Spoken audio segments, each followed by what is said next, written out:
reconstruir la respuesta evolutiva y la historia demográfica de esta especie en Laguna Intermedia en un periodo de 12 años. Estas es las metodologías y materias que ellos utilizan en la parte de arriba, pasando desde el muestreo en esta laguna en octubre de 2015 hasta la secuenciación, ensamble de novo y la anotación del genoma. Antes de hacer todo ello, quiero resaltar que ellos hicieron una identificación de las colonias de esta especie utilizando el gen 16S. En cuanto a los análisis, algunos que podemos resaltar es las relaciones filogenéticas que hicieron ellos, las estimaciones de los modelos demográficos para ver cómo es que se comportó esta población a lo largo del tiempo. También estimaron la diversidad nucleotídica y la de Tajima. Asimismo, también hicieron una anotación funcional de los genes y estimaron la tasa de recombinación, tamaño de inserto, número de sustituciones por inserto, etc. Esto es el primer resultado que nos enseña el estudio. Aquí podemos ver la genealogía que hicieron mediante el genoma núcleo de ambos periodos de tiempo, donde el rojo es el 2015 y el azul el 2003. Podemos, en la figura A, como el árbol más completo, y en la B como un zoom, ¿no? a la parte que está en colores, ¿no? Algo que podemos, o que resaltan los autores, es que hay una correspondencia filogenética entre ambas muestras, y que esta posible falta de divergencia es un indicativo de que provenían estas muestras de una misma población, independientemente de la escala de tiempo. Luego nos muestran su gráfico donde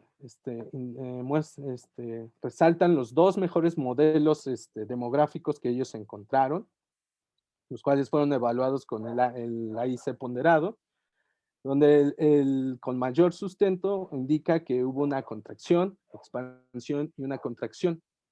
Y el segundo, igualmente una contracción y expansión, pero a diferencia del primero, pues que el tamaño poblacional se mantuvo constante. Aquí en el gráfico podemos observar en el eje de las X las generaciones y en el Y los tamaños efectivos poblacionales. Y las líneas verticales en negro nos indican los eventos donde se produjo la desecación de la laguna. Podemos ver que en 2011 claramente hay una contracción, un cuello de botella que indican que hasta pudo haberlas casi llevado a la extinción a esta especie, y luego una expansión drástica, ¿no? Y ya en el último periodo 2012-2015 hay una como ya la contradicción entre los dos modelos, pero ambos modelos indican que el tamaño poblacional final fueron similares con respecto a uno del otro, y que incluso hasta fue 100,000 veces mayor que su tamaño inicial. Ya en la parte de abajo vemos ya el gráfico de densidad de la distribución de Tajima. En el 2003 ellos encuentran un valor negativo, incluso casi neutro, por lo que nos estaría diciendo que esta especie en ese momento estuvo quizás en expansión o constante en cuanto a sus números. Y el D, ya para la 2015, pues es positivo, lo cual nos indicaría una contracción, lo que concuerda con el primer modelo demográfico. Aquí los autores empiezan a resaltar que esta especie muy probablemente pudo entrar a este proceso de rescate evolutivo, puesto como dijimos, debe de haber una perturbación que disminuya el tamaño poblacional de las especies, de la especie, y que algunos individuos sobrevivan y que obtengan ciertas variantes adaptativas que les permitan sobrevivir y por ende volver a expandir la población, ¿no? Que es lo que podemos ver en ambos modelos demográficos. Aquí nuevamente ya tenemos, si hubo una disminución en el tamaño poblacional, pues por ende pues, esperaríamos que hubiese también una disminución en la variabilidad genética, la cual aquí la miden es la mide por medio de la diversidad nucleotídica, y sí, se cumple eso, esa disminución de un periodo temporal al otro, y esta es significativamente diferente. Y nuevamente, este es otro efecto del rescate evolutivo, que es lo que indican los autores. Y algo más que podemos resaltar de estos resultados es que ellos indican que el genoma núcleo aumentó un 17.3%, pero el accesorio disminuyó 32.8% y la diversidad nucleotídica un 22%. Luego entramos ya a la comparación pangenómica que hacen aquí en esta figurita circular, donde los diferentes colores pues indican el genoma accesorio, ya sea exclusivo o compartido, y el genoma núcleo, ¿no? Igualmente aquí podemos observar la disminución, principalmente en el exclusivo, y que este fue cerca del 41.7%. ¿Qué más podemos decir? Ellos nuevamente encuentran esta disminución en la variabilidad genética. eh, Vuelven a decir que este es un efecto de este proceso de rescate evolutivo. Incluso hacen la anotación de algunos genes en el genoma accesorio y encuentran que en el 2003 había 104 genes y en el 2015 80. Pero en este análisis ellos resaltan que esto se debe de tomar con precaución debido a su baja N que ellos tienen, que ahí está indicado en cada una de los lados, ¿no? Luego hacen un análisis para ver la pérdida y la adquisición de genes funcionales. Aquí podemos ver en el gráfico claramente un patrón así como de sucesión con algunos genes compartidos, eh, donde hay una separación del 2003 y del 2015. Ellos resaltan que se adquirieron algunos genes que están involucrados en funciones principalmente del metabolismo de compuestos orgánicos nitrogenados, modificación de macromoléculas, fosforilación y recombinación del ADN, los cuales estos dos últimos ellos resaltan que están relacionados a cuando un organismo bacteriano entra o está en un constante estrés ambiental. Y en cuanto a los genes perdidos, ellos indican que se perdieron algunos con funciones en procesos metabólicos celulares y asociados al DNA y regulación del proceso celular.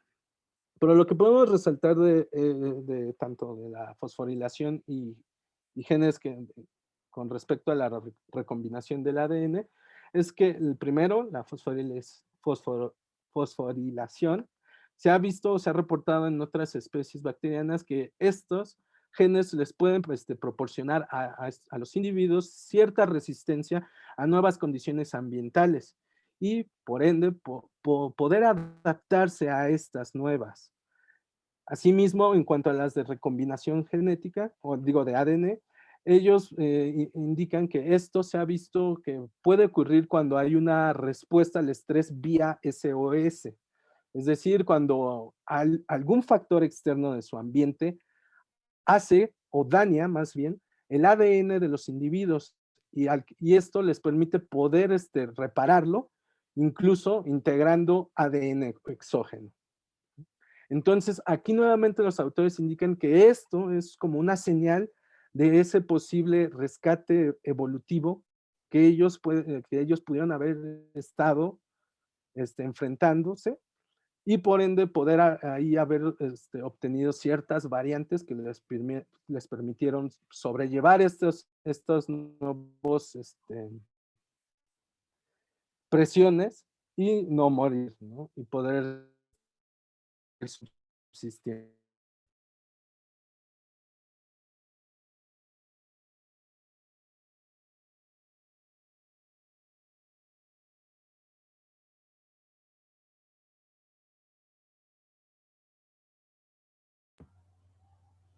Creo que se fue como el audio, ¿no? Y ¿O esta es soy yo? nuevamente una... ¿Cómo? No, nada, es que se había ido como el Sí, audio. se había ido. Ah, ok, ok. Sí, Bueno, ok. ¿Ya me escucho bien? Sí. Ok. Bueno, otra vez, el tamaño del inserto y el número de instituciones introducidas por inserto indican otra vez una disminución, lo cual es también una clara evidencia de pérdida de diversidad genética. Y aquí ellos encuentran que la tasa de recombinación, aunque aumenta ligeramente y significativamente, pues es algo importante, ya, y esto se correlaciona o lo asocian con los genes que ellos encontraron, con los genes que las bacterias adquirieron a partir de los que estaban relacionados a funciones de recombinación de ADN. Y ahí ellos indican que sí, probablemente la población sí se volvió menos diversa, mientras que la recombinación ocurrió más frecuentemente entre individuos similares. Y esto dado principalmente por vía transferencia genética, transferencia de genes horizontales, ¿no? Y otra vez, nuevamente, ellos indican ahí que esto es una evidencia del rescate evolutivo. Ya finalmente, en cuanto al efecto de la recombinación sobre la mutación y la variación, ellos encuentran también que hay una disminución e indican que el papel de la recombinación se minimiza sobre la introducción de sobre la introducción de nueva variación genética. Bueno, ya como vimos todos estos resultados, pues nos indican que la especie posiblemente pudo haber entrado en un proceso de rescate evolutivo debido a las diferentes perturbaciones que se traducen en desecación del sitio donde habitaban para poder subsistir. Pero la historia no es buena, a mi parecer. Ellos indican que sí, pudo haber entrado en este proceso de rescate evolutivo esta especie bacteriana, pero quizás la variación inicial no fue suficiente para sobrellevarla a estas diferentes eventos de desecación, ya que después del 2015 no se ha vuelto a encontrar a esta especie.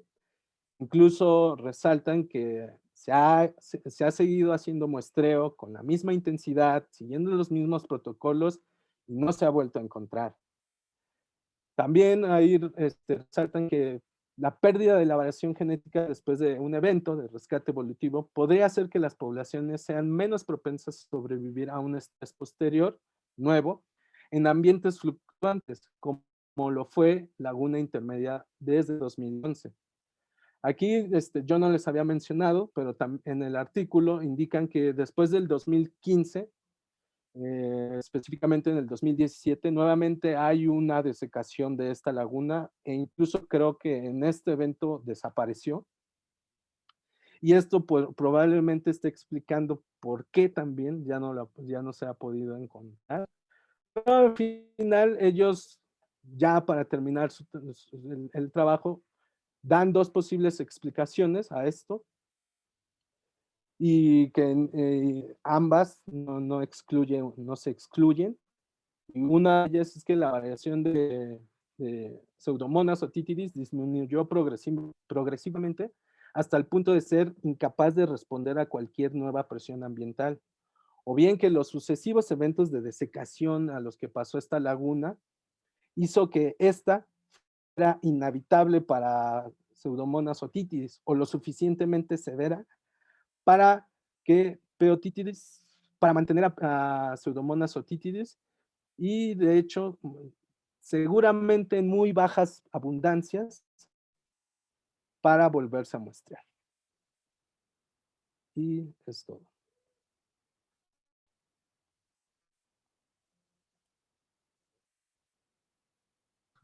Yo tengo una pregunta.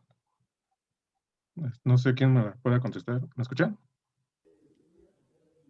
Sí, te escuchas. Sí, ¿por qué eligieron a Pseudomonas otitis? Creo que no lo mencionan en el artículo o lo omití.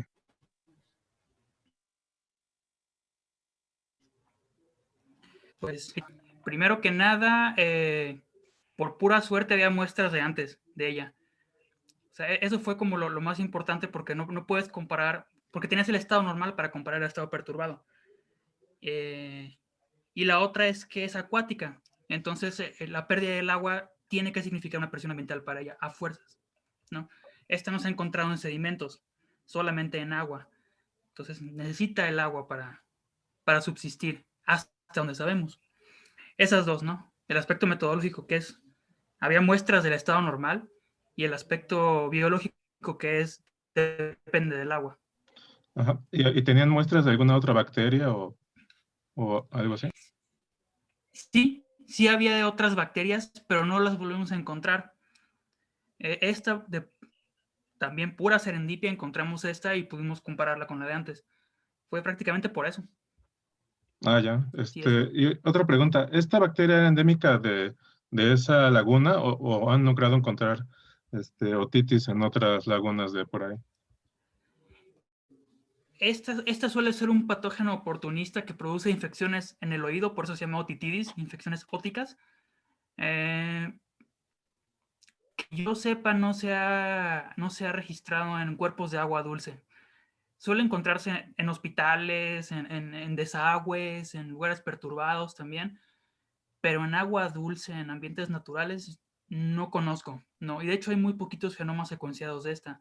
Creo que hay como, antes de estos, que fueron 12 nuevos que metimos, había 5 nada más disponibles.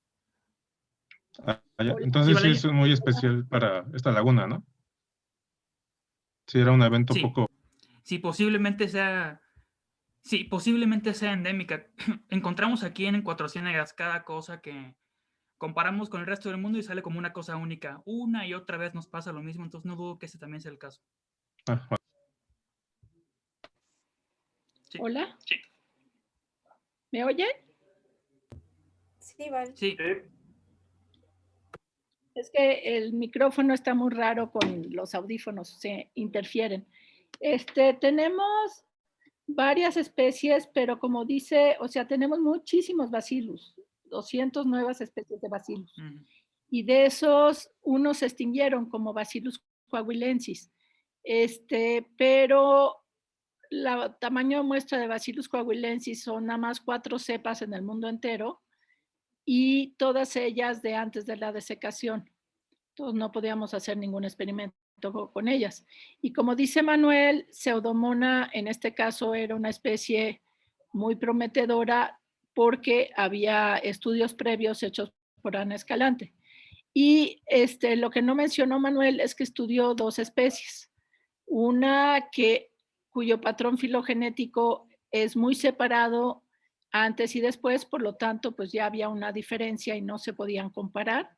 O sea, como que la selección de la caída del acuífero separó 2 linajes y entonces no puedes comparar peras con manzanas, pero como aquí en Otitidis estaban entremezclados, realmente podías ver el efecto del estrés ambiental en la genómica de poblaciones. Entonces, es un paper muy bonito y lo de rescate evolutivo no se había probado en ninguna especie en estado silvestre, solamente en experimentos. Sí, y también mencionaba Oscar que la transferencia horizontal es requisito para el rescate evolutivo. No es el caso. No. Se ha sugerido como un mecanismo que ayuda a cuando una bacteria está en problemas, aumentar rápidamente la diversidad genética, tomando genes de otras cosas que están por ahí. No es requisito, pero en este caso se pareciera ser que fue un catalizador para que ocurriera esto más rápido. Esta también es la primera vez que se observa, aparte de que es la primera vez que se observa en la naturaleza, es la primera vez que se observa la recombinación como catalizador del rescate evolutivo. Entonces, ¿el rescate evolutivo solo se da en bacterias o también se puede dar en otros organismos? No, en cualquier organismo. De hecho, hay papers por ahí, reviews pequeños que checan observaciones que parece ser empatan con esta teoría de rescate evolutivo en otras poblaciones de escarabajos y de quién sabe qué otras cosas más eucariontes. Sí, es un fenómeno poblacional. Sí, esto requiere un cambio ambiental muy fuerte que ahorita se está dando por el calentamiento global, de hecho. Se espera observar este evento en múltiples poblaciones en el mundo, no nada más de bacterias. Nada más que en bacterias es fácil estudiar por los grandes números que tienen y la velocidad con la que evolucionan. Claro. Oh, ya. Súper. Sí. Sí. Está muy padre, Manu. Gracias, Karen. Dijeron que, bueno, entendí que todo esto, la detección de estas bacterias las habían hecho a partir de los aislamientos, ¿no? Y que ya después ya no las detectaron, o sea, ya no las aislaron. Pero mi pregunta entonces es, y bueno, y también dijeron que solamente estaba en la columna de agua y no en el sedimento. ¿Será que por secuenciación ambiental se podrá encontrar en el sedimento y haya esperanza de que no se haya extinto? Sí, podría ser. Se ser el caso. hicieron metagenómica más o menos al mismo tiempo de tapete microbiano y de sedimento y no está Pseudomonas otitidis, entonces poco posible. En los experimentos de Valery no hay. Entonces, pues es del agua y necesita del quorum sensing de hacer biofilms. Es muy difícil que una bacteria de columna de agua se adapte a vivir en el ambiente estructurado y de mucho más competencia que es el sedimento. No es así como una elección fácil. Son dos tipos de vida totalmente diferentes. Muy distinto, entonces. Es muy distinto vivir en solución que vivir en sedimento, que es una estructura compleja. Claro. Ok. Sí, esta bacteria es un patógeno oportunista, pero cuando está en el ambiente es de vida libre. En una comunidad estructurada como la del suelo se requieren establecer relaciones entre un montón de taxa y esta le va mejor por su cuenta, ¿no? Entonces sí, no es tan sencillo que pase de un lado a otro. Y otra cosa que me ocurre, si uno revisara así con estas estrategias pangenómicas que hicieron ustedes, pero incluyendo las bacterias de las orejas, digamos, o sea, los otro tipo de aislados, ¿creen que se podrían encontrar, digamos, como evidencias de estas mismas poblaciones, o más bien serían poblaciones perfectamente diferentes porque son, obviamente, bajo presiones selectivas diferentes?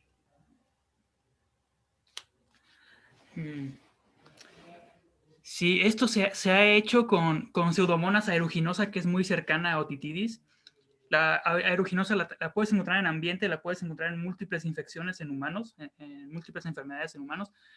Y en el caso de esa específicamente de aeruginosa, se ha dicho que hay una población global, ¿no? Que las del ambiente son indistinguibles de las clínicas, las cepas clínicas. Es posible que ocurra también esto globalmente. Sin embargo, es que hay un efecto Cuatro Ciénegas, que todo lo que encontramos ahí es único en el mundo y solamente se encuentra ahí y es lo que diverge de lo demás. Se ha visto en Exibobacterium, se ha visto en Bacillus, se ha visto en Vibrio, se ha visto en un montón de cosas.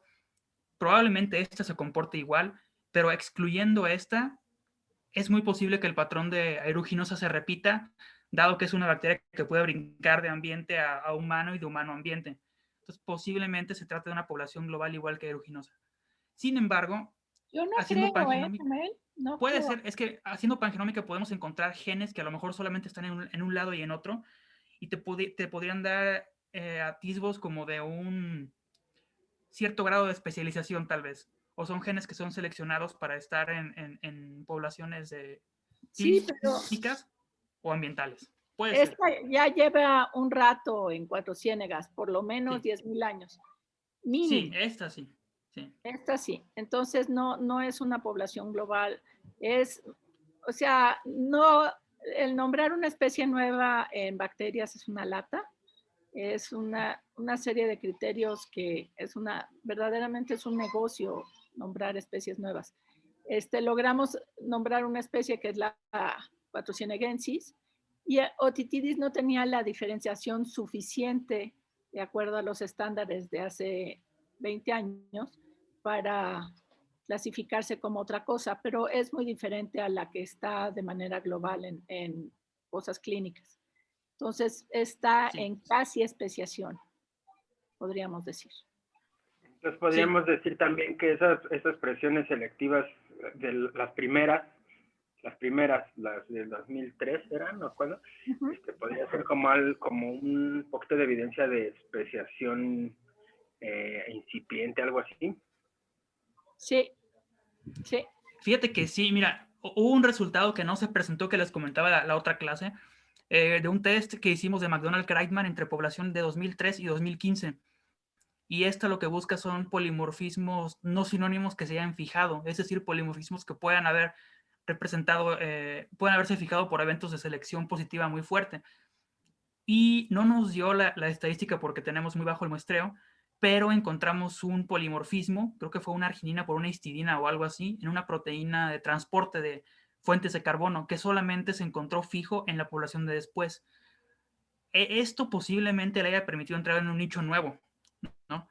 Y si lo quieres ver del punto de vista ecológico, a lo mejor sí es una, entre comillas, especie nueva, ¿no? Como pasó con las E. colis de Lenski, que tienen una mutación y ya pueden comer otra cosa bajo diferentes condiciones. Pues posiblemente pasó algo con esa también muy similar. Tristemente no nos alcanzó el muestreo para probarlo, pero está la observación ahí. Entonces puede ser que sí, puede ser que sí. Ok, gracias. Sí, pero esa adaptación no le permitió vivir en el sedimento, sino se le fue el agua y se acabó. O sea, como las mutaciones son azarosas, pues no es que la bacteria hubiera tenido una lista de deseos de yo quiero vivir en el sedimento seco. Pues no se puede, joven, ni modo. Le tocó la mutación que le tocó. Sí, no lista de deseos, pero sí la lista de presiones selectivas, ¿no? Y si lo único que quedó fue eso, pero aunque pues ya me explicaron necesitas la diversidad. Sí puedes tener una lista de presiones selectivas ante una diversidad que hay. Si no está esa diversidad, por más que tenga su lista y por más que exista la presión, no sobrevive. Entonces, nosotros, por más que queramos ser acuáticos y nadar cual delfines, pues no tenemos con qué. Claro. Sí, la respuesta, la velocidad y magnitud de la respuesta dependen de la variación genética que ya existe en la población y de la que la población sea capaz de adquirir en la menor cantidad de tiempo posible, sea por mutación o por recombinación. Ya, sea cual sea la presión, si hay una gran variación genética o se puede adquirir muy rápido, las posibilidades de que esa población se adapte a la nueva presión son mayores, aparte en menor cantidad de tiempo. Pero sí, en este caso, Sí, por ejemplo... Ajá. ¿Sí, Valeria? No, continúa. Y luego hay una duda en el chat que hay que ver ahorita. A ver, dice... no entiende la diferencia entre R sobre M y Rho sobre teta. Entonces, son dos tasas diferentes, pero miden lo mismo. Sí, R sobre teta es tal cual la tasa de recombinación sobre la tasa de mutación, que es teta. Y R sobre M es, digamos, se puede definir como la importancia de la recombinación y la mutación para la adquisición de variación genética, ¿sí? Puedes tener una tasa de recombinación alta, pero meter pocos polimorfismos, como fue el caso, porque la población era cada vez menos diversa, ¿sí? Entonces son diferentes cosas. Uno mide la tasa cruda y otro mide la importancia de la recombinación para la variación genética. ¿Sí se entendió? Sí, muchas gracias. Nada más escribe ahí en el chat cuál es cuál, para que lo apunten. Ok. Muy bien. ¿Alguna otra duda?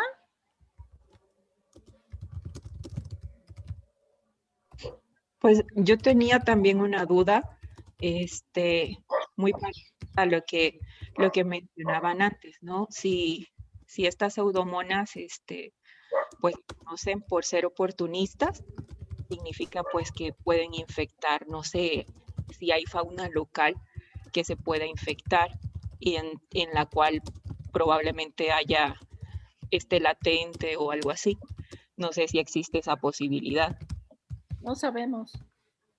Hay muy poca fauna local. Y en especial cuando se midió en el tiempo 2, o sea, después del rescate, ya se habían muerto todos los peces y tortugas. Y los caracoles. Fue muy triste. De hecho, en 2010, 11, hubo una mortandad masiva de peces porque bajó demasiado el nivel en verano. Y lo más triste es que pudimos haberlo evitado, pero la oficina de Semarnat no nos dejó rescatar a esos peces.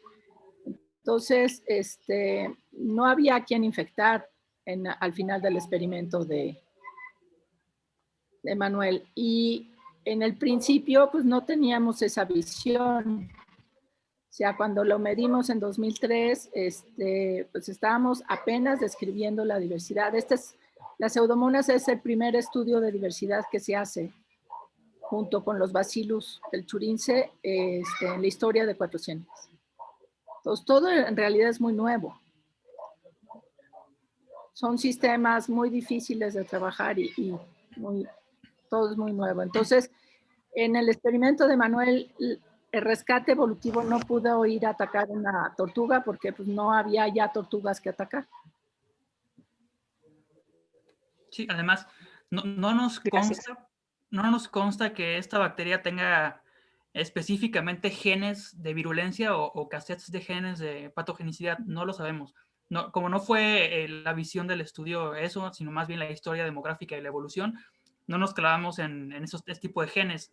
Pero a lo mejor ni los tienen. Lo hizo Yaxal y Mirna, tienen un paper sobre la comparación de sistemas de transducción y virulencia en Pseudomonas y Vibrio. Y hay los generales que en realidad no tienen que ver con la virulencia, tienen que ver con la conversación bacteria-bacteria.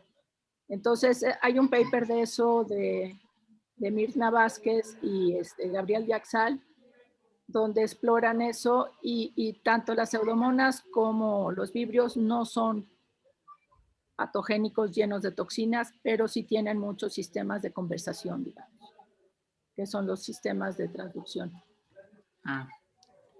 Como los de secreción tipo 3 y 2 y así, ¿no? Hay pero sí, pero no. 2, 3, 4, pero tienen otro propósito probablemente que atacar a las tortugas o a los peces, que era lo que tenían enfrente. No creo. Sí. Pero sí hay el paper.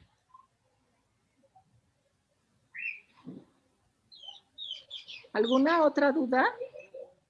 Ya puso Manuel las diferencias entre Rho y Theta y RM.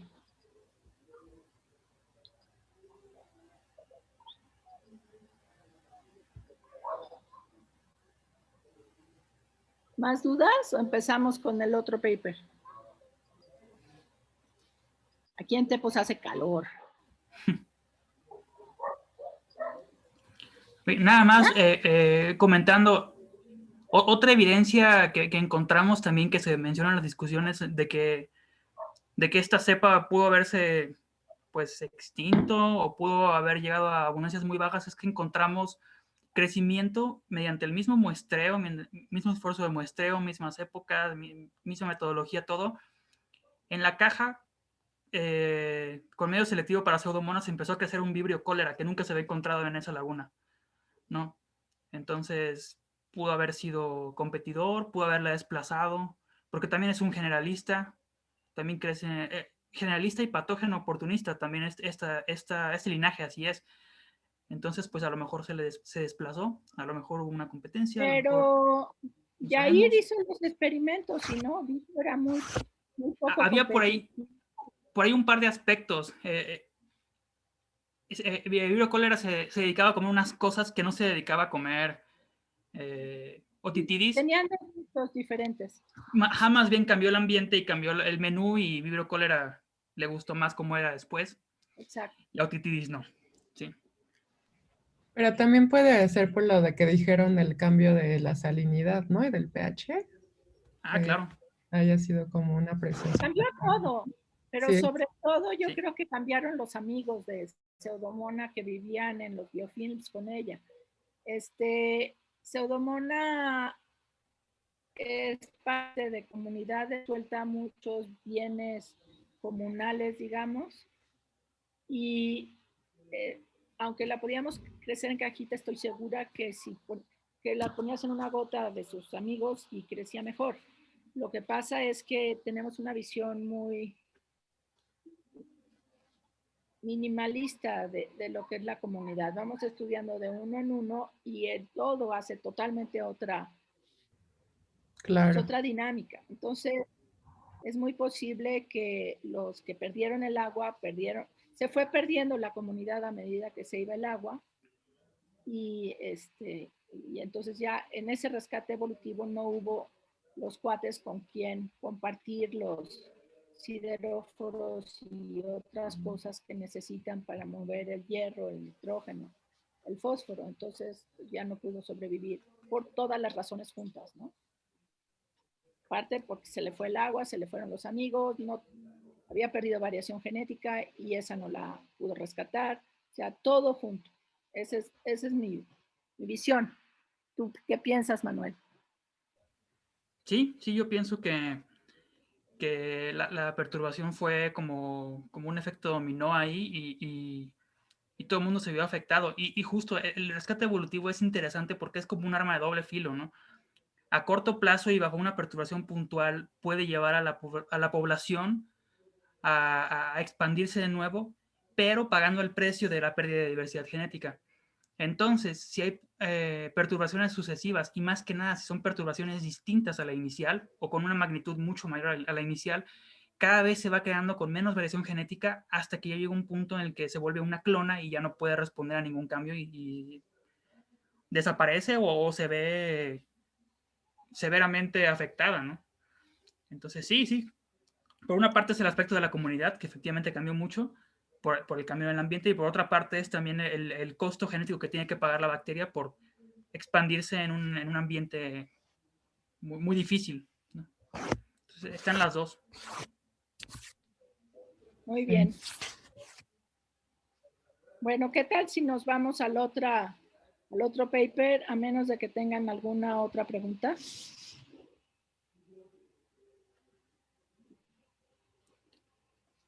Pues va. Va. ¿Quién sigue? Yo. Sandra. Ándale, Sandra. Gracias. Adelante. Sí, hola. ¿Ya pueden ver mi presentación? Sí. Sandra. Ok. Bueno, pues voy a empezar. Yo escogí este artículo que se me hizo bastante complejo y lleva por nombre,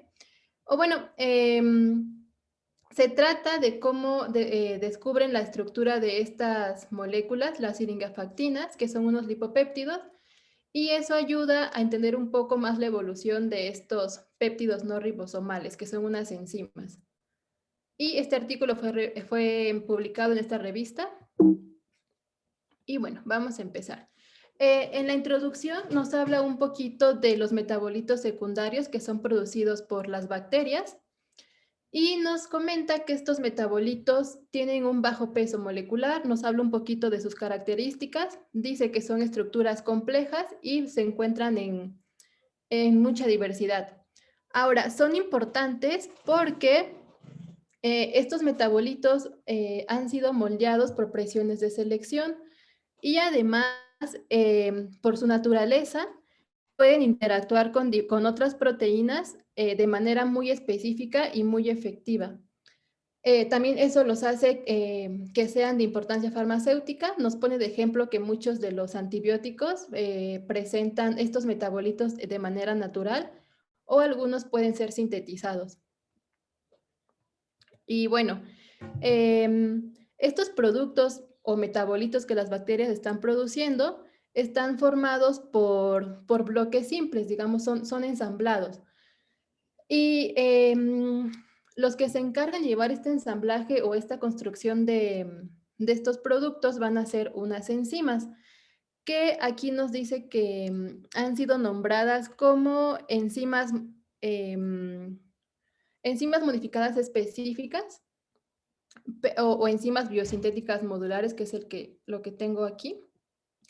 Ok, espérenme, lo pongo en... Ahí lo pueden ver mejor, ¿verdad? Entonces, estos productos pueden ser modificados por estas enzimas y nos dice que a la fecha tenemos 2 enzimas que son como ejemplo de este tipo de enzimas, que son las PKS, aquí está el nombre en inglés, y las otras son las NRPS, que son unas sintetasas de péptidos no ribosomales.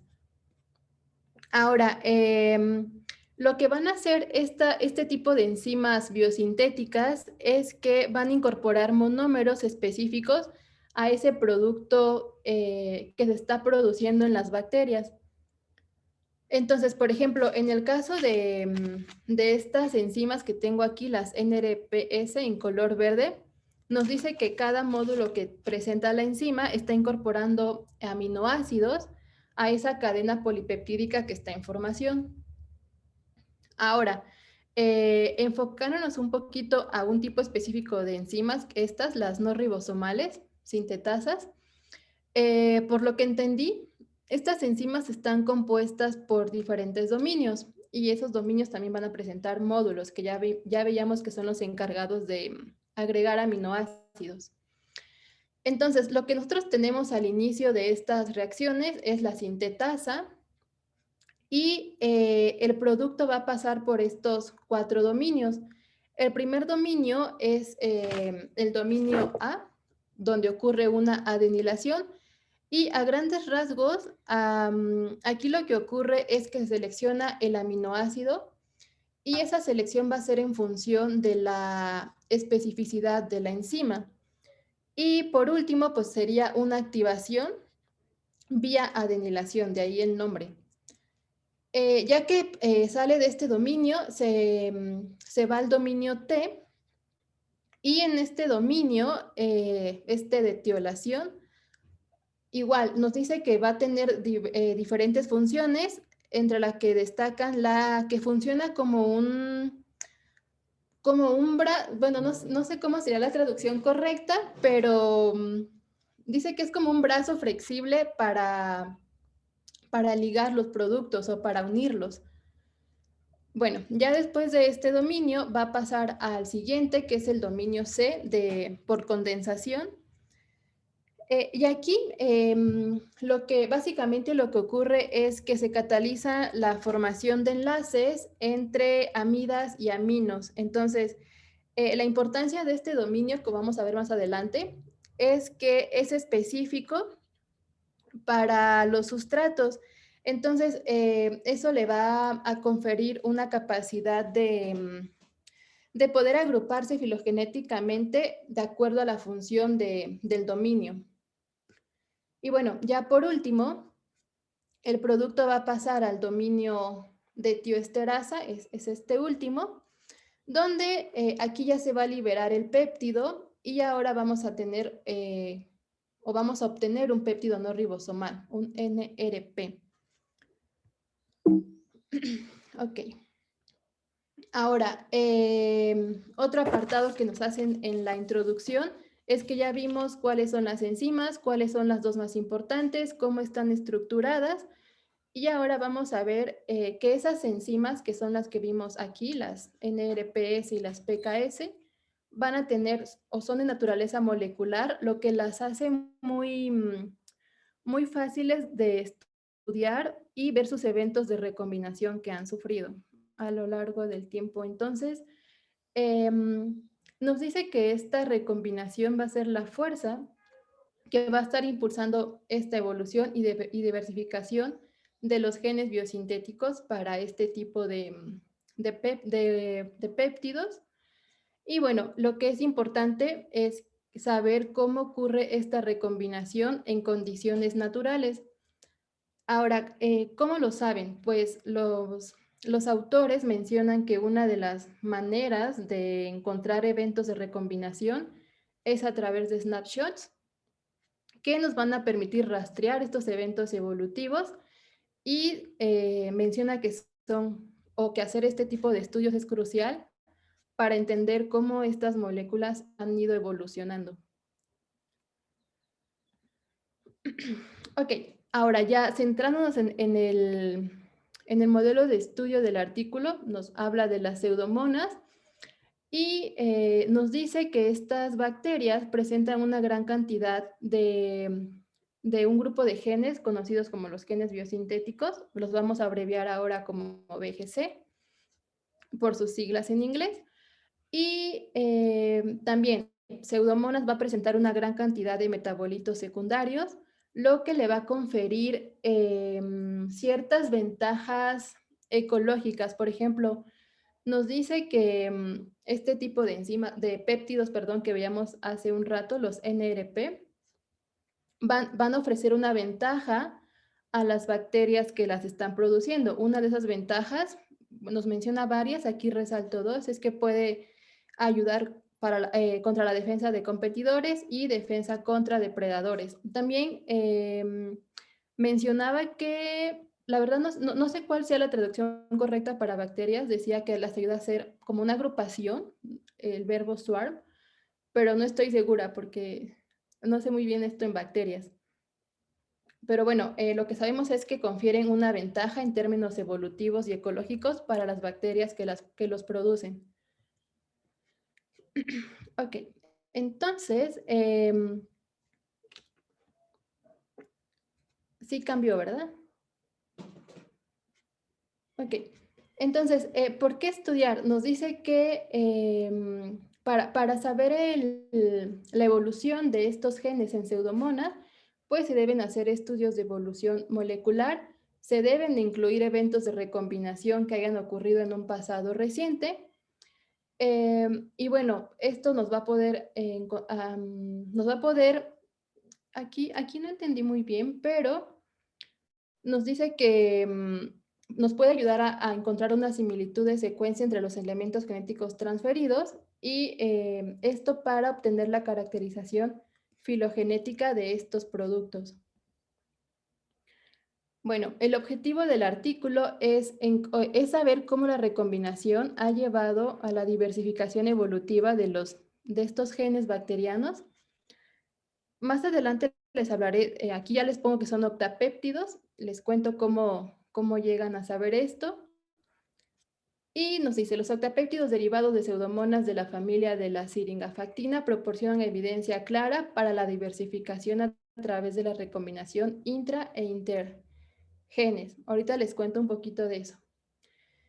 Y bueno, ya en métodos y resultados, hacen diferentes estudios. El primero de ellos es la identificación de las virginiafactinas y sus correspondientes genes. Entonces, lo que hacen es que en medios cultivables de pseudomonas nos dice que se van a estar produciendo diferentes metabolitos, que uno de ellos es este que tengo aquí, un péptido no ribosomal, gesinipeptina, y este que está aquí, mupirocina, pero también encuentran que se van a estar produciendo 4 compuestos que no habían sido caracterizados.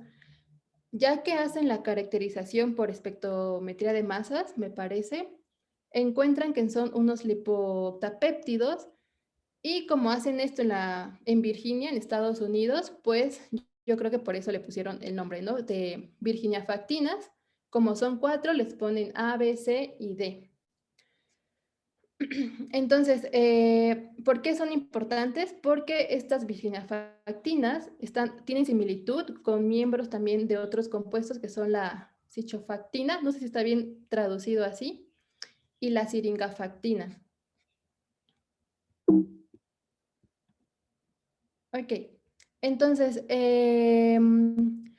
¿esto por qué es importante? Porque ya que ellos encuentran la estructura de estos 3 compuestos, que serían la cichofactina, syringafactina y virginiafactina, se dan cuenta que son similares en estructura, pero, por ejemplo, aquí en color azul nos resalta que aquí que en el aminoácido 5 es donde hay una mayor diferencia. Por ejemplo, tenemos 3 tipos distintos de aminoácidos y podemos ver que en los demás lugares son idénticos. Por ejemplo, aquí todos son leucinas, aquí también, aquí son valinas, aquí tenemos igual leucinas, pero aquí tenemos serinas y otros 2 diferentes. Y aparte de ser diferentes, pues ya podemos darnos cuenta que unos están en posición D, otros están en posición... Ah, no, perdón, aquí todos son D. En estos, igual, en algunos casos pueden cambiar y ser de configuración L o configuración D. Pero bueno, ahorita regreso a los azules. Entonces, ya que encuentran esta estructura para las virginiafactinas, lo siguiente que hacen es hacer un mutante. Ese mutante va a ser delta BIF. Y bueno, antes de hablarles del mutante, lo que también hacen en el artículo es que... A ver, espérenme. Sí, bueno, es que aquí me perdí, pero básicamente decía que estas enzimas, las NRPS, iban a estar compuestas, por lo que entiendo, como de 2 módulos, el BIF-A y el BIF-B. Bueno, no de 2 módulos, sino de 2 secciones, y a su vez esas secciones iban a estar compuestas el BIF-A de 3 módulos y el BIF-B de 5 módulos. Esos módulos iban a ser los módulos que iban a estar produciendo el lipoctapéptido. Entonces, lo que ellos hacen es modificar esas secciones, aquí, el mutante delta BIF, y ahora hacen que sea, que sea como impar uno de ellos, que sería el BIF-BGC. Al hacer eso, lo que están ocasionando es que esto ya no, es que esta cepa pues ya no produzca virginiafactinas ni los otros 2 compuestos. Y bueno, aquí lo que ellos logran ver con esto es que, bueno, ya no se producen psicofactinas, siringafactinas ni virginiafactinas, por supuesto, pero luego nos dicen que hacen como una manipulación genética de los genes y este mutante todavía era capaz, por lo que entiendo, de la traducción, de congregarse, pero ahí tengo duda. Ok. Y bueno, después siguen y hacen unas permutaciones, sintetizan ésteres, esto con el fin de obtener la estructura de las virginiafactinas, porque como les comentaba hace un rato, aquí, ya se habían dado cuenta, por ejemplo, que las diferentes virginiafactinas A, B, C, D eran iguales en el aminoácido, pero ahora querían saber la naturaleza de ese aminoácido en esa posición 5. Entonces, para eso, ahora hacen lipopéptidos que son producidos en cultivo y otros que van a ser sintéticos. Y bueno, con eso lo que logran es esto. Bueno, ya sabían que los aminoácidos que se compartían aquí en el lugar 5 iban a ser idénticos sin configuración. Aquí pueden ver que todos son D. Pero ahora también lo que tratan de... lo que tratan de ver es que estos compuestos también tienen alta similitud en estos 3 grupos de genes que están aquí en color azul, que son los BIF, los CIF y los CIF. Entonces, aquí en este cuadrito en azul, que vuelve a ser otra vez la configuración en el lugar 5, nos dice que lo que ellos ven con este paso extra, digamos, es encontrar eso, que la configuración de los aminoácidos en la posición 5 van a ser específicamente D para las 3 familias de los péptidos no ribosomales. Entonces, la posición va a ser la misma D, aunque el aminoácido pueda cambiar. Ok. Ahora, el siguiente paso que hacen es un análisis filogenético de los dominios A y C. ¿Se acuerdan que el dominio A era el de adelinación y el dominio C el de condensación? Para eso van a usar las secuencias de nucleótido de los genes que ya vimos anteriormente, que era BIF, CIF y CIF también. Y se van a dar cuenta que estos tres grupos van a ser muy similares y que solamente van a ser distintos en el módulo 5. Y se acuerdan que, bueno, estos provenían de los compuestos anteriores que vimos que únicamente diferían igual en el lugar 5, que es el que yo tenía acá. Entonces, como que uno esperaba eso, ¿no? Que si aquí en el lugar 5, AA5 eran distintos, pues los productos de estos compuestos también fueron distintos aquí, en el módulo 5. Entonces, ellos se hacen la pregunta que si únicamente están siendo distintos en estas regiones, pues podrían compartir un ancestro común. Entonces, ¿cómo saben eso? Pues hacen análisis filogenéticos de regiones de codificación de los dominios que ya habíamos visto, el dominio A y el dominio C. Y esto lo hacen con una estimación de máxima probabilidad. Ahora nada más para recordarles, era que el dominio A era específico del sustrato, ¿se acuerdan que ahí se escogía al aminoácido? Y el dominio C vimos que era el dominio de condensación y era importante porque era el dominio que se podía agrupar de acuerdo a su función. Y bueno, ¿cuáles son las hipótesis que ellos tenían? La primera es que los dominios formarán clados según su especificidad de sustrato, si es un dominio A o por sus categorías funcionales si el dominio es el C. Ahora, nos dice, los dominios correspondientes tendrán la misma posición de los genes VGC relacionados. Y también nos dice, lo que ellos ven es que esto se cumple para la mayoría de los dominios, dominio A y dominio C. Y dentro de esos dominios, ¿se acuerdan que habían módulos? Pues nos dice que eso se cumple en los módulos 1, 2, 3, 6 y 8. Y bueno, como conclusión nos dice que los genes B, CIF y CIF comparten un ancestro común debido a la alta similitud que pudieron observar. Y bueno, aquí tenemos un cladograma que la verdad me costó bastante trabajo entenderle, pero, a ver, ahorita se los señalo, ya lo perdí. Bueno, básicamente es eso, cómo es el análisis filogenético que ellos encuentran en esos dominios analizados, el A y el C, que lo hacen para los 3 grupos de genes, BIF, CIF y SIF, también CIF. Bueno, si quieren ahorita más al rato en la discusión, me ayudan con tampoco, aún no lo logro entender muy bien. Bueno, entonces, ahora el siguiente paso que hacen es ver la diversificación del módulo 5, porque,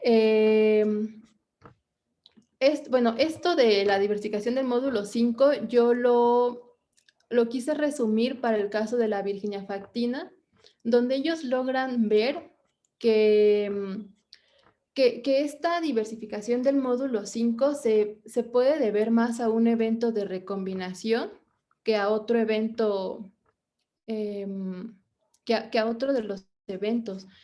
Entonces, a ver.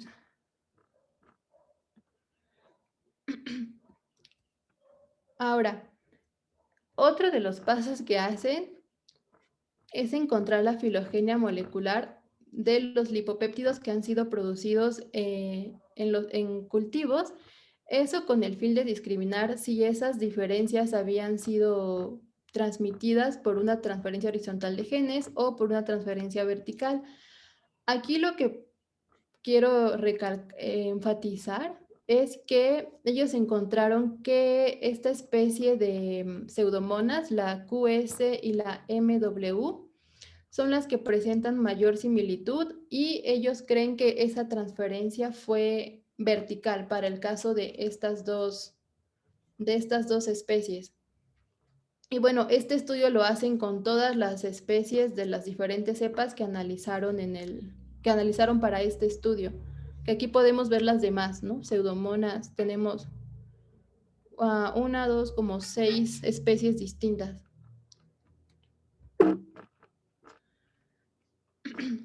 Y bueno, el siguiente paso fue identificar los puntos de ruptura de los eventos de recombinación. Y esto con la finalidad de ver mejor las regiones de intercambio genético que hubo entre los módulos.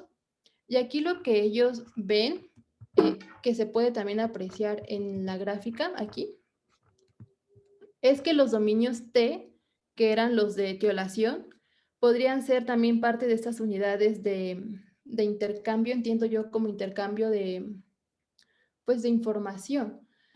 Y aquí también nos dice la topología de la gráfica que vemos en la diapositiva pasada, en esta, sugiere que hay un escenario donde BIF, este compuesto y comparten un ancestro común, que es el que vemos, aquí. Aquí está uno de los BIF. Y bueno, también ahorita no sé si alguien me puede ayudar en la discusión a entender un poquito más esta gráfica. Y bueno, como conclusión, ellos dicen que estos procesos de diversificación evolutiva llevaron a estos diferentes lipoptapéctidos derivados de pseudomonas, que como ya sabemos eran las virginiafactinas, las ciofactinas y las siringafactinas. Y bueno, la obtención de su estructura demuestra que estas familias de lipoptapéptidos difieren principalmente en la naturaleza de un aminoácido, que era el aminoácido número 5. Y con los análisis filogenéticos que ellos hacen, pues sí, detectan eventos de recombinación. Y es todo.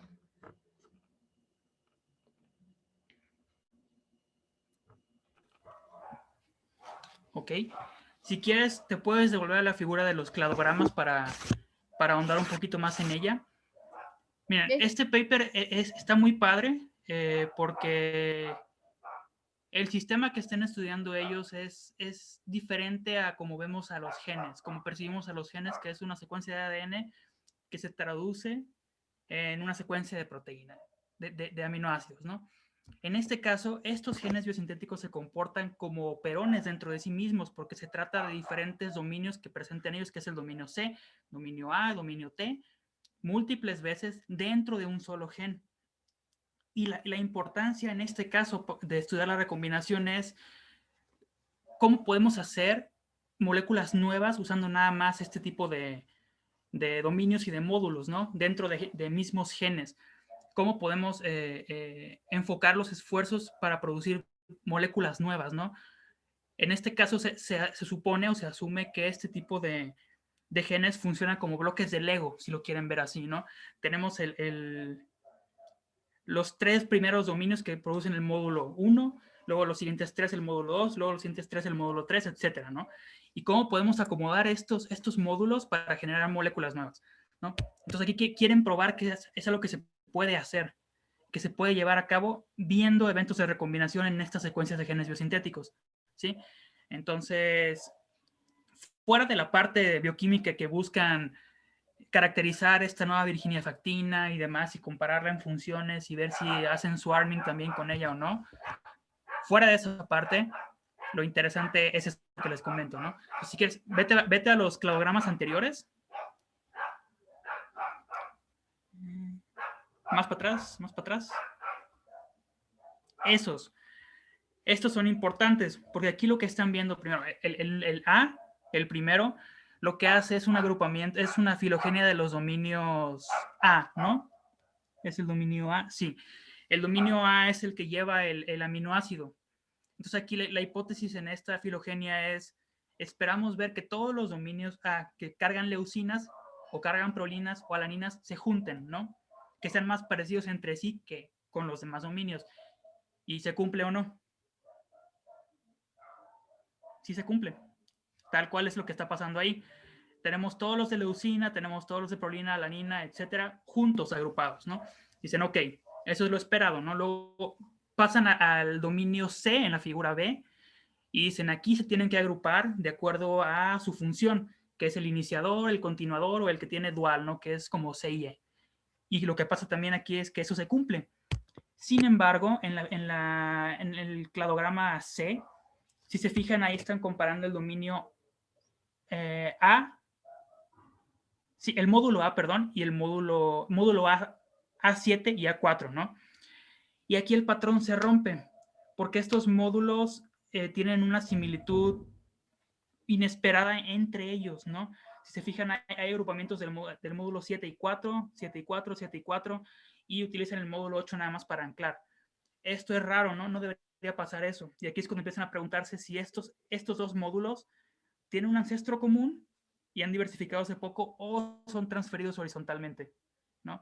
Cuando ven este tipo de patrones en filogenias que no se comportan como deberían de comportarse, hay agrupaciones raras, en bacterias al menos, a veces pasa por eventos de recombinación, porque un gen, en este caso un módulo, se pasó de una secuencia a otra, ¿no?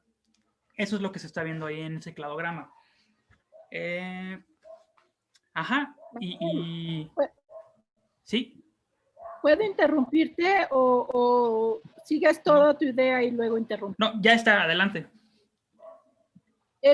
Lo que se ve en este patrón es que se ha seleccionado esta especie de jugar a las barajas con los diferentes módulos para aumentar la diversidad. Y es muy parecido a lo que pasa en el sistema inmune, con el sistema de antígenos. Sí. Porque se está favoreciendo una enorme diversidad, porque la selección natural dice, bueno, estas cosas son, para mí son un ID de la comunidad. Por lo tanto, las IDs cambian, igual que te cambian de tarjeta, y hay una constante carrera armamentista para copiar esa ID y pertenecer y ser tramposo a esa comunidad. Entonces, es por esto que se están generando tantas variantes a partir de relativamente pocos módulos. Y es igual la misma presión de selección que tienes en la zona hipervariable del sistema inmune, en hacer los antígenos. Y es precisamente esta hiperrecombinación que te permite escaparte de la carrera armamentista. Entonces, yo lo encuentro fascinante como no solo la mutación es una fuerza que nunca sabes qué va a pasar, pero aquí estos módulos hiperrecombinantes generan una enorme diversidad, la cual tiene que ser ajustada constantemente por las comunidades diciendo, ok, hoy la tarjeta de identificación tiene leucina y CL. Mañana toca treonina y así se la llevan. Esa es mi hipótesis. Esa es la razón de la hiperrecombinación. Sí, sí es muy interesante porque la naturaleza modular de estos genes ya te está dando como bloques que puedes intercambiar entre sí. O sea, no es una recombinación como al azar, como suele ocurrir, ¿no? En este caso son intercambios de bloques funcionales por sí mismos dentro de una misma secuencia, que es el caso de el módulo 4 y el módulo 7, y entre secuencias distintas, que es el caso del módulo 5 con el 9 y el 18 de otro clúster de genes biosintéticos. Entonces sí, están como construyendo diferentes, sí, como códigos de barras o como perfiles, ¿no? Distintos. Ajá, lo cual es muy interesante. Y de un punto de vista biotecnológico es muy interesante la posibilidad de jugar con esto para hacer moléculas nuevas también. Aquí el estudio se enfoca más que nada en ver qué combinaciones son viables entre sí, porque uno no puede probar todas. Sí, porque es o sea, están tratando de repetir el patrón. Ajá. Pero la parte evolutiva y de selección es que aquí hay una persecución de carrera armamentista que favorece la hiperdiversidad. Y no es una hiperdiversidad al azar, sino acotada a una zona muy particular. Y también está lo súper interesante de los péptidos no ribosomales, porque no quieren interferir con la producción normal de proteínas, sino esos péptidos no ribosomales son especialistas para este sistema de IDs. Sí. además de que son carísimos de construir, porque Exacto. para un aminoácido requieres 3 enzimas distintas. Solamente Pero un son aminoácido. muy importantes, entonces por eso, y la recombinación también es cara, porque hay un precio en romper el equilibrio de ligamiento y la coherencia entre los genes. Entonces, si se les va de la mano el sistema de recombinación, puede estar cambiando la identidad de toda la pseudomona, pero aquí está muy acotado un pedazo. La recombinación tiene un costo y es desordenar los genes que han estado coevolucionando juntos. Pero aquí, como es una parte muy chiquita, ahí sí, igual que en el sistema inmune, ahí sí se favorece la recombinación.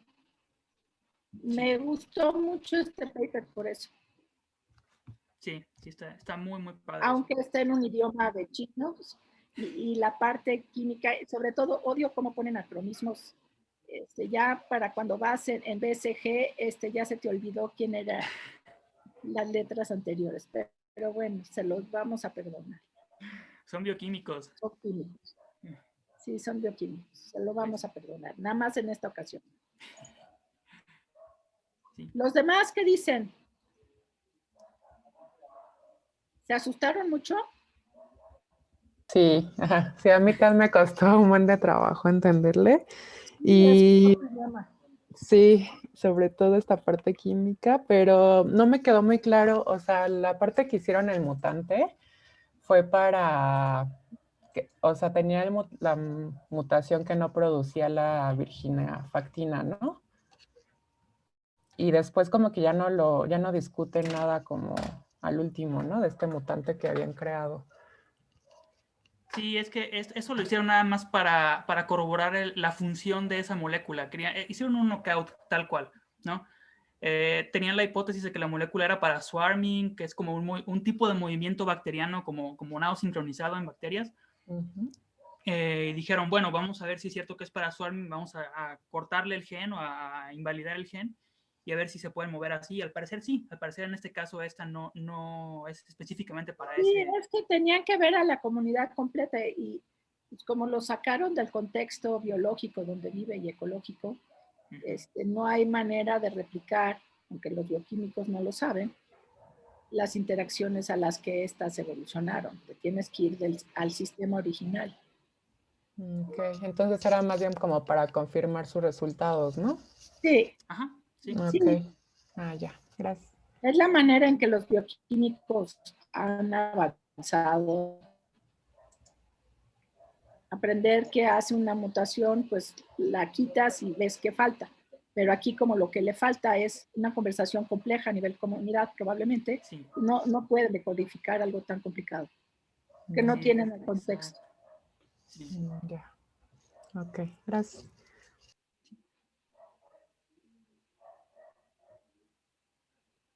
Sandra, ¿tú quieres decir algo más?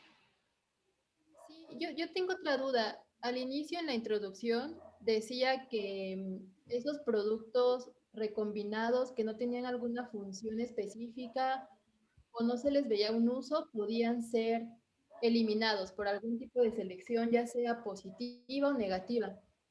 Entonces, yo supongo que fue por eso que dijeron, ¿no? Porque es costoso estar produciendo este tipo de productos, pero también tenía la duda de por qué se originarían si no va a tener un uso, digamos, o ellos cómo saben que no tenían un uso.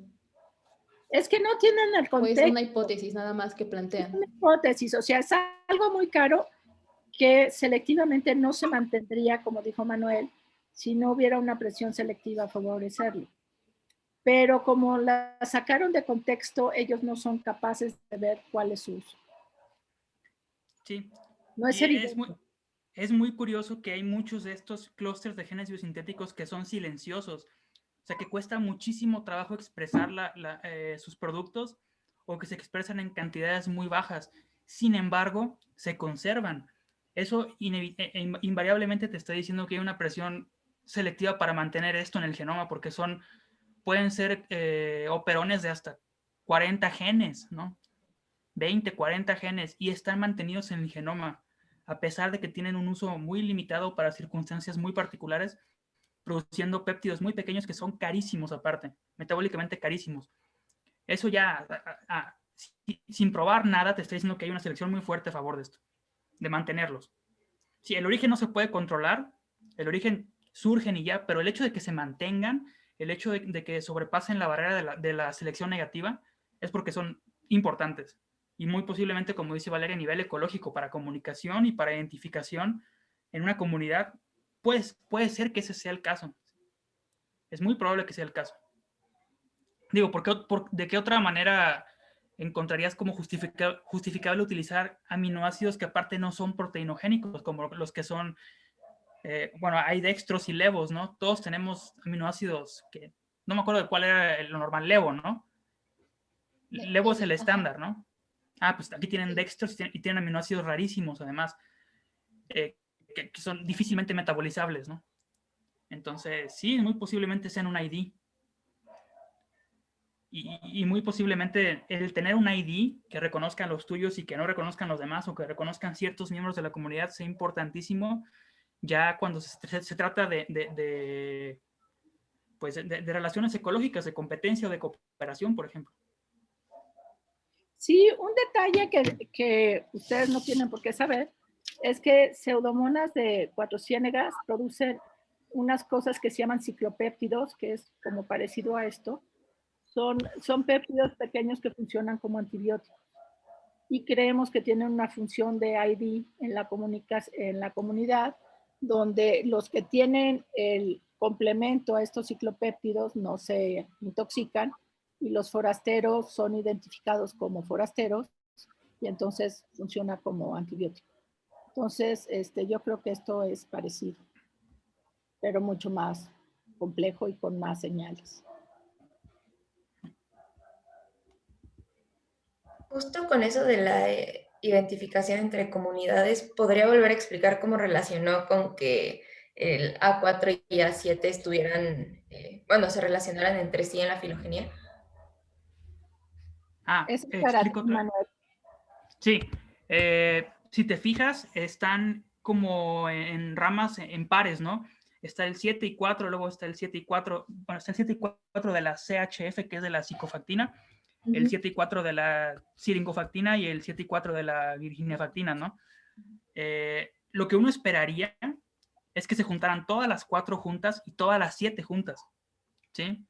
Porque son sus homólogos. Sí. Y no pasa eso, se organizan por pares. Entonces ahí es donde dicen, eso está muy raro porque quiere decir que se parecen más ellas dos juntas, ¿no? Por pares, dentro de una misma secuencia. Y lo que hipotetizan ellos es que, pues, se duplicó, ¿no? Se transfirió horizontalmente dentro de la misma secuencia. Se pasó del módulo 4 al módulo 7 o viceversa, no sabemos, ¿no? Pero se pasó de un lado a otro, dentro de la misma secuencia. O sea, tienen una similitud anormal, ¿no? Pero es que algo estaban diciendo de que a lo mejor eso tenía que ver con IDs, o sea, con identificación dentro de la comunidad, y algo dijeron de que como que se estaban copiando, o sea, que unos se querían parecer a otros para pertenecer a la comunidad o algo así. Uh-huh. Es una hipótesis que tenemos que los bioquímicos no tienen.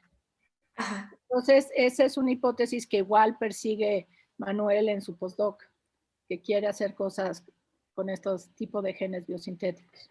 Sí. Entonces, pero es una hipótesis nuestra, no es de los bioquímicos. Los bioquímicos no entienden de comunidades. Es por eso que hay que hacer cosas multidisciplinarias, donde no solo ves el detalle más minúsculo entre la expresión de dos genes, sino hay que ponerlos en un contexto. Pero y eso no tiene este estudio, el contexto ecológico. Les falta. Ok, sí, gracias.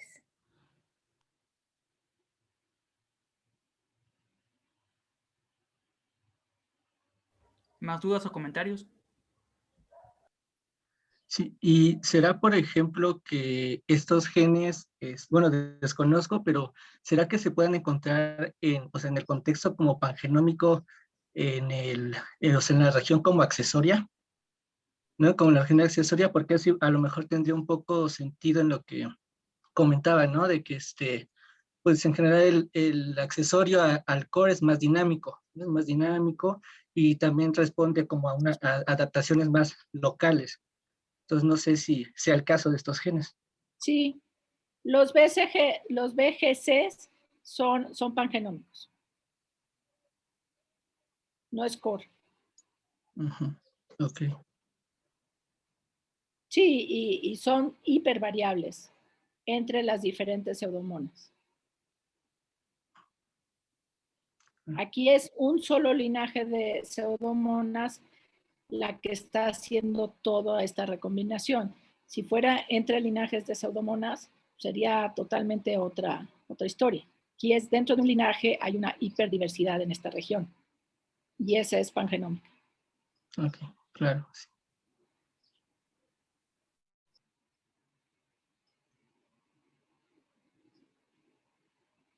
Entonces aquí lo que importa más que la tasa de mutación es la tasa de recombinación. Regresando a lo que había visto Manuel en su paper, en el suyo es un juego entre las dos. Aquí es la recombinación está moviendo módulos.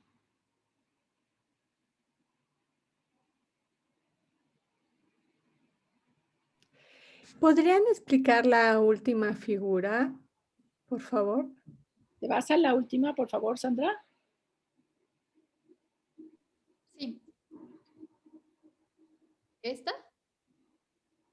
Sí, Sandra. Mira. Esos son los módulos de recombinación. O sea, el arbolito que parece como cajita o como un insecto de 5 patas, es una manera filogenéticamente muy conocida de ver recombinación. Si tienes muchas rayitas y cruces en medio, quiere decir que se han recombinado esos módulos. Y esa es una manera de expresar la recombinación y el círculo es otra manera. O sea, las rayas de colores, lo que te están diciendo, este pedazo se fue con este más seguido, o sea, si son gordas es más seguido. Entonces, la parte amarilla de un lado con la parte amarilla del otro es más frecuente que la parte amarilla muy delgada. Entonces, en el círculo tú lo que estás viendo es frecuencia de los módulos de recombinación entre dos módulos y aquí son 3 regiones cromosómicas que están intercambiando genes. Y entonces no tienen una coherencia filogenética.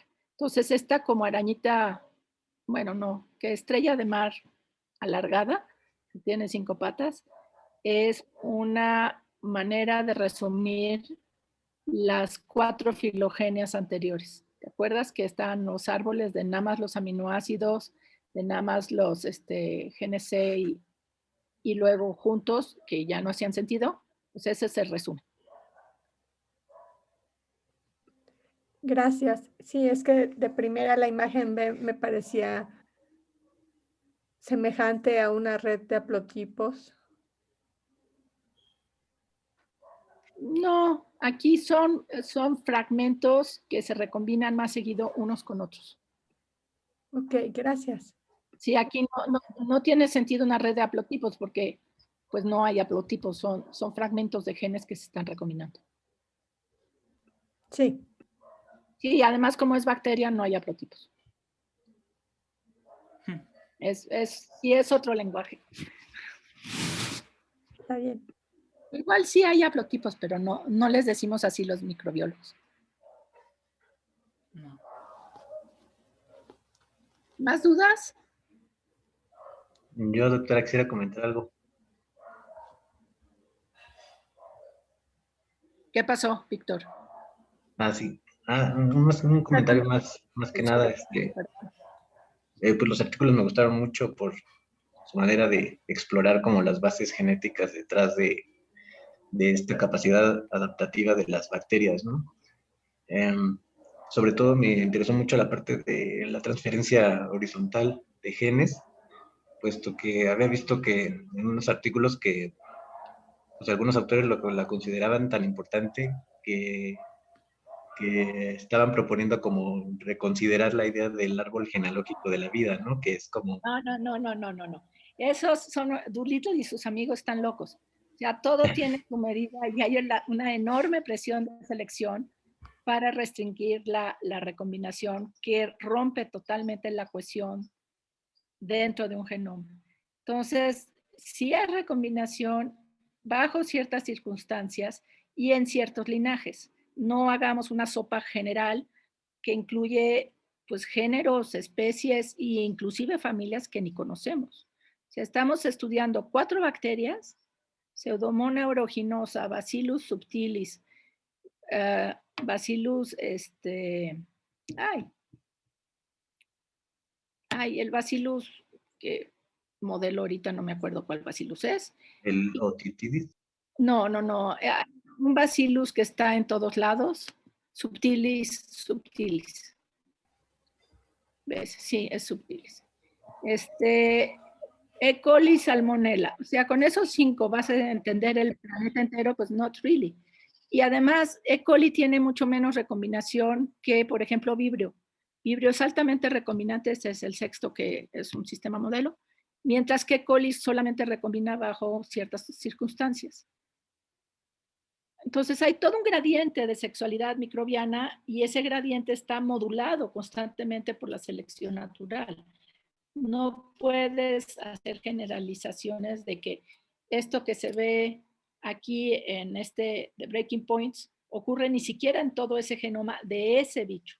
Solamente ocurre en un pedazo muy particular y por una presión de selección muy particular, que es cambiemos las IDs para que no entren los tramposos.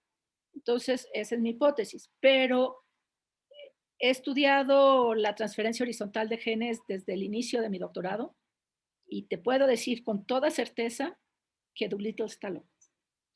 Y que no se pueden hacer esas generalizaciones. Claro que hay una selección hacia un árbol congruente de la vida. La vida mantiene linajes separados, porque si no sería una sopa y no habría especiación. Para empezar, el origen de la vida ya estaba separado, era clonal, porque si no se hubiera hecho una sopa y hubiéramos tenido una sola cosa gorda, pero una sola cosa. Cambio, estos linajes ancestrales originales después de Lucas se separaron en tantas ramas que aquí están las arqueas y aquí las bacterias, y estas se separaron muchísimas más. Y la única manera de explicar eso es si hay clonalidad. ¿Por qué? Porque si no, no se diversifican, se juntan. Ya, sí es que veía la idea de que según, en vez de árbol de la vida, le llamaran como rizoma de la vida o algo así. Para nada, está loco. Hay gentes que son muy ayatolas y no, hay que observar la vida y ver qué te dice. Y no, la vida no dice eso. Sí. Oiga, doctora, y lo de la transferencia horizontal entre bacterias y algunos metasuarios que se ha documentado. Pues ocurre bajo presiones de selección particulares. Que no se nos olvide que nuestro genoma está lleno de genomas de virus y que somos tan organismos genéticamente ingenerados como cualquier maíz intervenido por Monsanto. Estamos llenos de pedazos de genes de quién sabe qué cosa a lo largo de nuestra historia. Y hay un artículo fascinante que ojalá, Jaime, ponlo por ahí, hay que buscarlo, del origen de las plantas a través de transferencia horizontal en líquenes o algo parecido. Okay.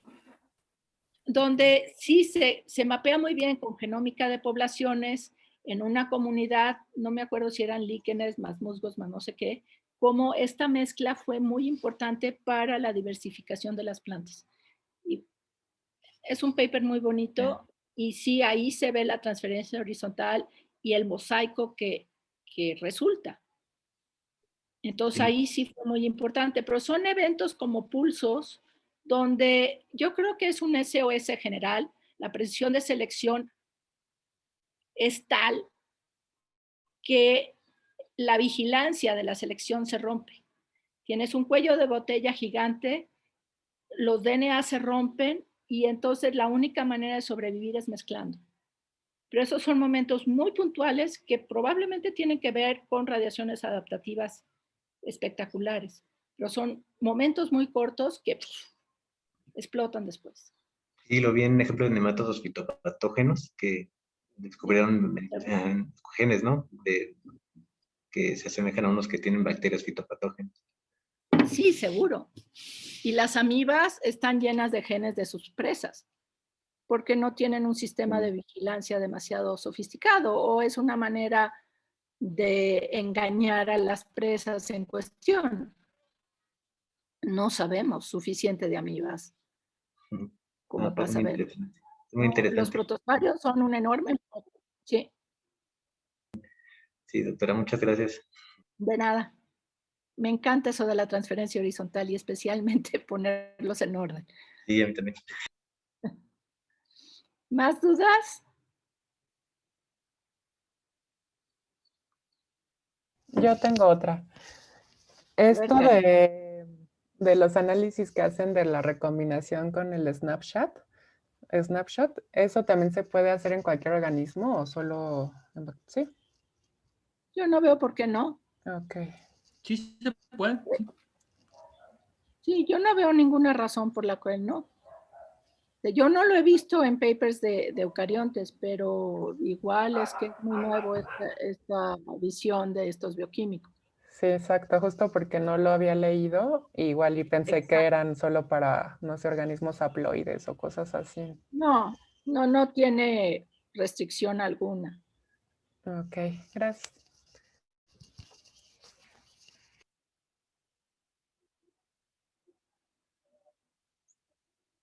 ¿Más dudas? Manuel, eso del snapshot, ¿tú cómo ves? ¿Como sliding window o con qué lo compararías de las técnicas que se usan para entender la recombinación en eucariontes? En eucariontes. Yo me lo imagino no sé. como sliding window, o sea, que vas en palmas los genomas de diferentes cosas, los vas midiendo en pedacitos y vas analizando las cosas en fragmentos para poder ver si hay desequilibrio del ligamiento, cuáles son los DNDS en diferentes fragmentos. Jaime. Exacto, justo lo había visto mucho con eso, ese análisis. Me ocurre que es como un sliding window like, con un nombre. La verdad, Valeria, no sé.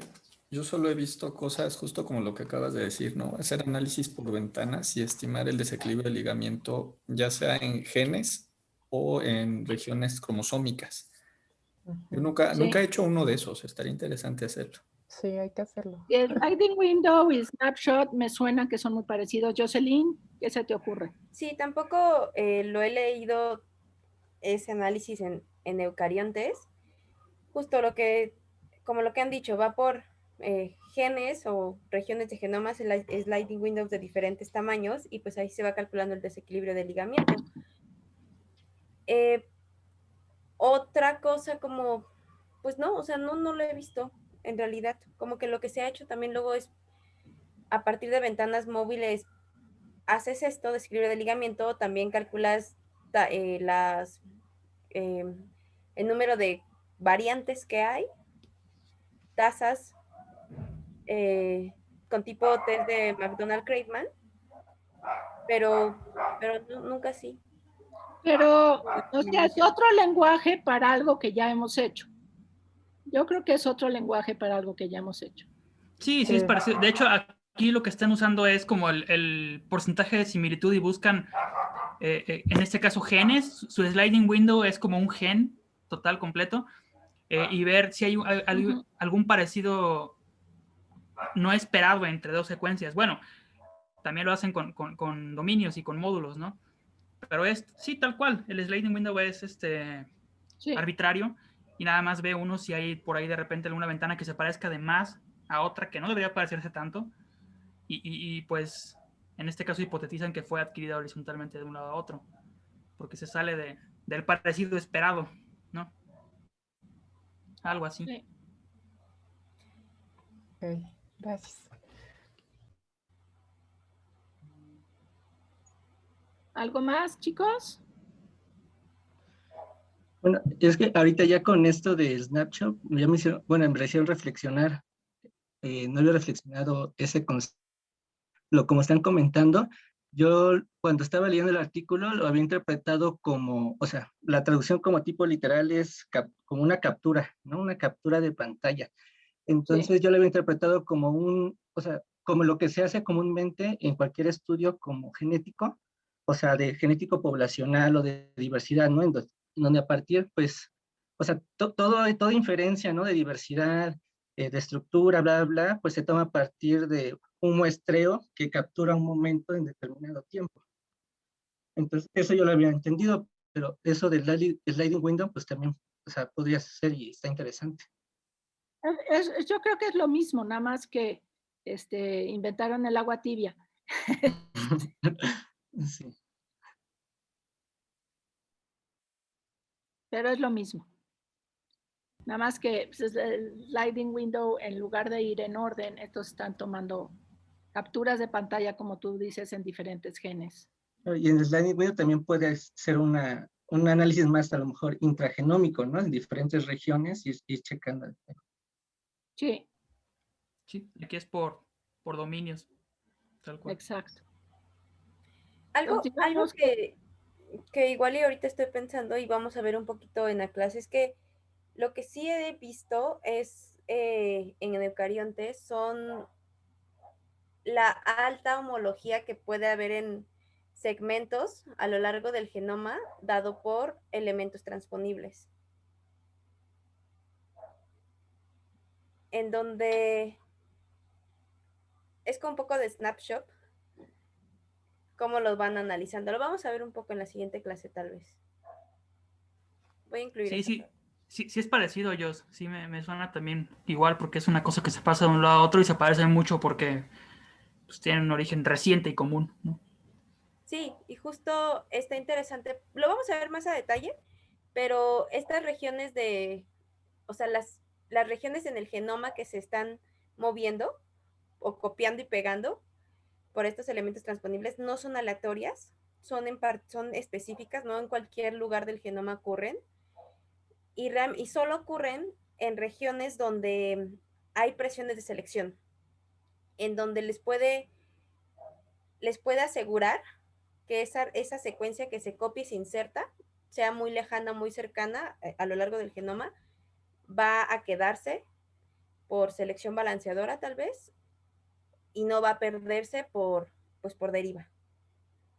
Entonces, igual lo vamos a ver un poco más a detalle. No lo había pensado tampoco así, pero pues lo vamos a ver. Igual yo creo que viajando.